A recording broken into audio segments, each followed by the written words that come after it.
मोहब्बत सीरियल के upcoming episode की अपडेट आपके लिए लेकर आया। उससे पहले आपने हमारे चैनल को सब्सक्राइब नहीं किया तो प्लीज़ सब्सक्राइब कर दीजिए।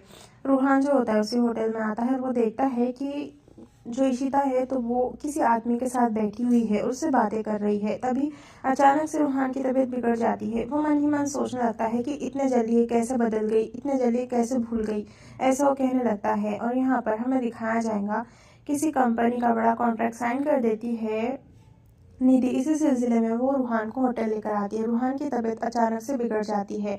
यहाँ पर इशिता बहुत वेट करती है सामने वाले टीम का, मनी भी। तभी वो कहने लगती है शायद से सामने वाले जो क्लाइंट है तो उन्हें तो कुछ इंपॉर्टेंस है ही नहीं हमारी कंपनी खरीदने के बारे में। हम इतने टाइम से वेट कर रहे हैं लेकिन वो अब तक नहीं आए हैं। अभी उनसे आप कह दीजिएगा कि जितना प्राइस था उससे डबल प्राइस हो गया है, और उन्हें अगर ये बातचीत में इंटरेस्ट है तो वो प्लीज़ कांटेक्ट कीजिए, ऐसा वो कह देती है और एटीट्यूड से वहाँ से जाने लगती है। तभी यहाँ पर रूहान की तबीयत बिगड़ जाती है। खिड़की में से पीहू देखती है। पीहू भी उसी होटल में होती है और रमन ही कंपनी खरीदने वाला होता है, लेकिन इमरजेंसी आने की वजह से पीहू ज़बरदस्ती लेकर आती है नीचे रूहान द स्टार्ट के पास। और फिर जो रमन होता है रूहान द स्टार्ट को अपने गोदी में ले लेता है और वो उसकी जान बचाने की कोशिश कर रहा होता है।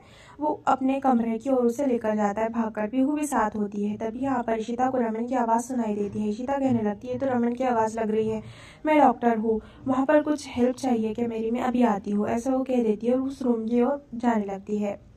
यहाँ पर हमें दिखाया जाएगा आर्या जो होती है एक्सरसाइज कर रही होती है। तभी उसे कुछ मैसेजेस आने लगते हैं।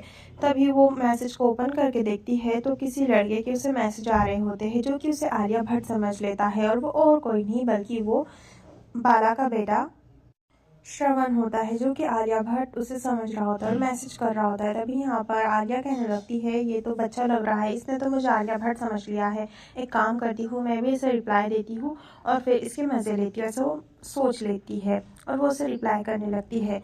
यहाँ पर रमन जो है तो रूहान को लेकर आ जाता है और उसकी ट्रीटमेंट कराने की कोशिश कर रहा होता है। रूहान की जो मैनेजर होती है बहुत रो रही होती है, कहने लगती सर जल्दी से कोई डॉक्टर को बुलाकर लेकर आइए ना। रमन जो होता है भाग कर जाता है डॉक्टर को देखने के लिए। इशिता इधर से भाग कर आ रही होती है उस कमरे में। उसे लगता है कि किसी को हेल्प की ज़रूरत है। रमन और इशिता का आमना सामना होने वाला होता है। तभी लाइट्स चली जाती है, दोनों एक दूसरे को देख नहीं पाते। रमन उसके रास्ते चला जाता है, इशिता उसके रास्ते।